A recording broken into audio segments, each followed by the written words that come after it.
guys, it's Cece. Welcome back to my channel. Today we're playing some Raid Shadow Legends, and I'm gonna give you guys some tips and beginner's things so that if you're starting a new account, you can avoid making mistakes early on. The first thing that you're gonna wanna do is download the game, but you don't wanna download the game just by regular going to a store and downloading it. This is probably one of the first mistakes you can actually make, but what you wanna do is actually use a link, so like my link down below in the description box, or scanning the QR code, and by downloading the link, you actually get to start the game with a legendary who is Elenaril, and once you reach level 25, you're also gonna get Uugo, which is a awesome epic champion. So first thing you wanna do is make sure that you are using this link to download the game, that you are starting off with some free awesome units. The next thing that the game has you do is actually pick a starter champion. So you'll do a bit of tutorial, a bit of a cutscene, and then you actually get to pick someone. I actually made an entire video about starter champs and who you should pick and why. So go ahead and watch that and then select your champ, and then you'll get right into the game. Now that you've followed those steps and you are in the game, you're going to want to go ahead, go to your inbox and actually collect Elenaril. So as I mentioned, by using my link, you are going to get that legendary right off the bat. So go ahead and collect her. The next thing that you want to do is actually enter the new player code. So this is a new player code. You can only use one of them, and I do suggest using the code Monkey King because that's going to give you that free legendary Sun Wukong, who is another strong champ. So now that you've started the game with 2 strong champions and your starter, you're ready to actually make some progress. I do also want to mention that you can actually only enter one code every 24 hours, so keep up to date with these codes. I will post them, I will make shorts of them so you don't miss out. But they do frequently have different codes kind of floating around, ones that can give you things like energy or multi-battles, brews, things like that. So I do have it linked down below as well for where you can actually enter these codes in case you are on iOS, versus if you're on an Android device, you can enter them in-game. But regardless, you can always use that little link box, so I will leave that down below, but just make sure that you are constantly entering codes as new ones come up. And be sure that you do subscribe so you don't miss out on these shorts and things when I do put them out with those codes. So being a new player, you might seem a little overwhelmed at first, because I know there's a lot going on, there's a lot they're throwing at you, but they do have a fairly good like introduction to the game. They have the tutorials, but some of the things that I want to mention, just so you don't forget, is to remember to actually collect your daily login rewards. So that is something that is going to pop up. If it doesn't, just click on the side and then you're going to see login. So make sure that you are collecting that. It's also a great time to actually start the game because by logging in for 7 days, you're going to get the free legendary Loki, who is a part of the Norse mythology where they've brought in some new characters into Raid Shadow Legends. So it is a great time to start, but make sure that you are also checking in and collecting so that you are able to get Loki. And then a few days afterwards, if you keep logging in, you'll get additional stuff as well. Next, you're going to want to make sure that you actually complete your daily quests. So these are fairly easy and things that you'll most likely be doing anyways, but you're going to want to double check what you actually need to get done for your daily quests, as well as your weekly and monthly ones. It's also a good idea to do these as it's an easy way for you to get some crystals, silver, EXP. Down at the bottom, you're also going to see that challenges tab. So you are going to want to click on there and you'll see it has things like champions, artifacts, dungeons, arena, and things like that. It is a good idea to click through here, see what you need to do in case it's a part of the game that you're already in and something you're already doing. I am going to stress for you not to actually like worry about it and follow this to a T in the sense that you're like, I need to do this next, that next. It's a good guideline for you to kind of follow, but if your account is not there yet, don't stress, you'll eventually get there, but it is a good starting point to see what you need to do. And again, to check down here to see if it's something that you're going to be doing anyway. It's also something that you are going to want to eventually do because of course you get some awesome things from it, including shards and skill tomes. So it is a great way to get additional resources in game. You're also going to see your missions tab down here, and this is another great way for you to actually track your progress and see if you are doing the things that the game wants you to do.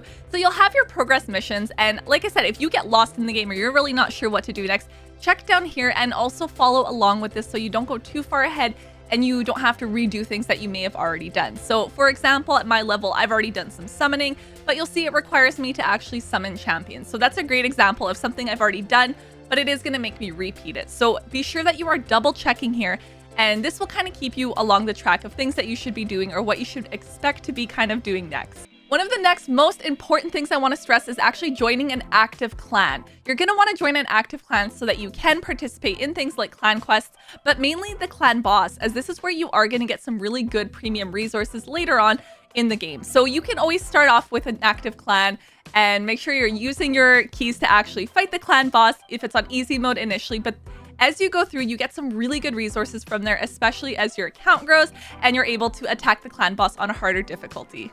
Next, I want to talk about arenas. So you want to make sure that you are always using your arena tokens. Do not let them sit at 10 out of 10, but constantly be using them.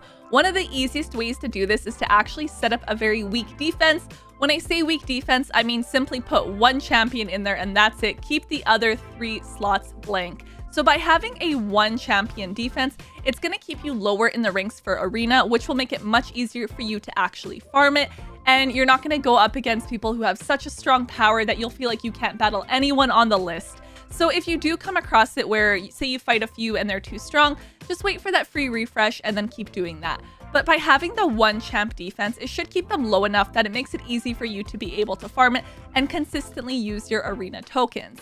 Now, when it does come towards the end of the week and towards the tally, that is where if you'd like, you can put that full defense, so put all 4 champs in and then see where you rank. But as long as it's early week, keep that arena weak, and then that way it'll make it a lot easier for you to be able to actually farm it. There's a few reasons that you are, of course, going to want to do your arena, but one of the main things is that it actually affects your affinity bonuses, which is another way that you can make your champions even stronger through the Great Hall. So in here, there are a lot of ways that you may, say, put your medals into random things and not really think about it. This is one of the places in the game that you do want to actually think about it and where you're putting your tokens.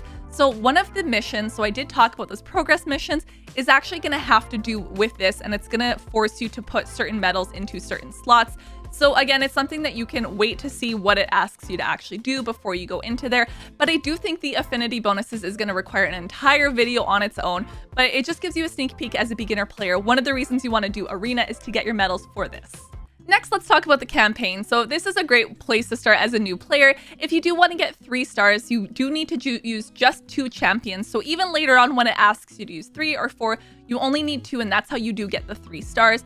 And since I've set you guys up with some legendaries, you should be able to go through this pretty quick and actually get those additional resources. So as you're in the game, kind of go through the campaign. It's also another easy way to kind of level up your champions as you're going through. Since we're on the topic of champions, let's also talk about their gear. So early on, you are going to get some gear and you may be tempted just to level everything up. You don't want to do that. It's just going to be a waste of silver. As you go through the game, you are going to get much stronger gear than you're initially going to have. So I usually suggest don't actually level this up until your champions are kind of struggling and you need to kind of help them out a little bit, or until you get at least 3 stars. And even then, with your 3-star gear, I wouldn't level it up to something like 12 or 16. Keep it at like level 4 and then maybe level 8 for some of the 4 stars and any of those ones. Then you can start leveling it a little bit more.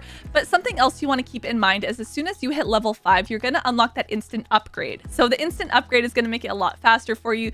So you're not going to upgrade 1 level at a time, and you can simply put it straight to level level 4, level 8, 12, or 16. But again, do not upgrade that early gear too high, because that's just going to be a waste of your silver as you're going to get better ones as you go. As you're making your way through the game and getting stronger, you are going to want to actually pay attention to the stats that are on your gear. So something to keep in mind is that your weapon is always going to be your flat attack, your headgear will always be your flat HP, and then your shield is always going to be flat defense. So it's actually going to be the gloves, the chest plate, and the boots that can actually vary in what stats they have. And one thing that you want to keep in mind is that for boots, you're typically going to have speed on them.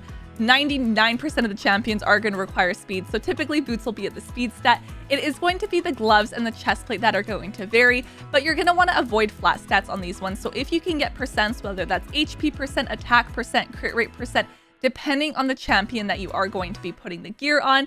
And when it comes to upgrading, that's something that you're going to want to keep in mind. So again, you're not wasting silver on the flat stats on something that could be a percent. As a new player, we also need to talk about the Tavern. So this is where you can upgrade the level, upgrade the rank, and even ascend your champions. As a new player, you may actually be tempted to build a bunch of different champions, but you do not want to do that. It is going to be a huge waste of resources. You're not going to know who's good, who you actually need to use.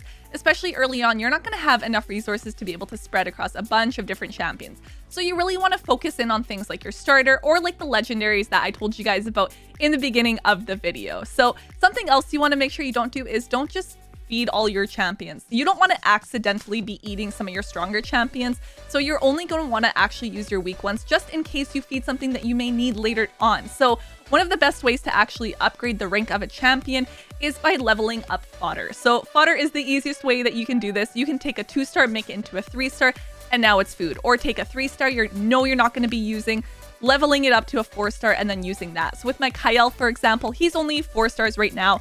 If I wanted to upgrade his rank, I would not just feed random 4 stars that I've actually been able to summon. because that would be a waste. Instead, I'm going to build up fodder and then use that to be able to upgrade his rank. So make sure that you're not just feeding whatever and not actually using some of your champions you may need later on, but instead build up fodder and use that. This is also where you can level up skills, and one thing I want to mention quickly is just don't waste your tomes. And what I mean when I say that is if you have an epic tome, you're only going to want to feed it to your epics. You're not going to want to feed that to like a rare champion. And of course, if you have a legendary tome, only feed that to your legendary champions, just so you're not wasting it on lower level champs. And lastly, I do want to talk about summoning, because I do feel like as a new player, you may be very tempted to open up your shards and summon and see what champions you can get. If you have the green mystery shards, by all means, go ahead. But anything above that, I'm going to tell you right now, you want to hang on to. You'll be tempted to open them every time you get one. Don't do that though. You actually want to wait until they have events going on like they do right now with the 2x chance. That is the perfect time that you would want to open and use your shards. And if they have the other event going on as well with the tournament, you can do that as well, because then you're cashing in on both of those events. But at least make sure that it is the 2x summoning event or some type of summoning bonus event going on before you go ahead and open shards. That is it for today's video. If you're a new player, I hope that these helped you out. If you have been playing the game for a while, leave some advice down in the comments for new players on what they should know early on or things that may be able to help them out. Be sure you subscribe so you don't miss out on future videos, and I will see you guys next time. Bye! Next level.